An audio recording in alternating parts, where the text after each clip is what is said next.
Cynnydd 1. Ga e-book? Diolch. Ga fynd i tŷ bach? Okay.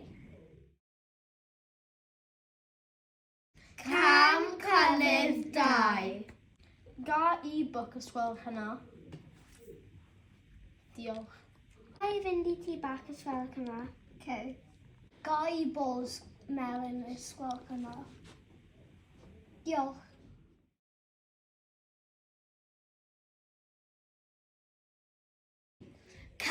Cynnydd 3. Ga i bol os gwelwch yna? Pam? Achos dwi'n eisiau chwarae criced. Okay. Ga i bol os gwelwch hynna? Diolch. Diolch.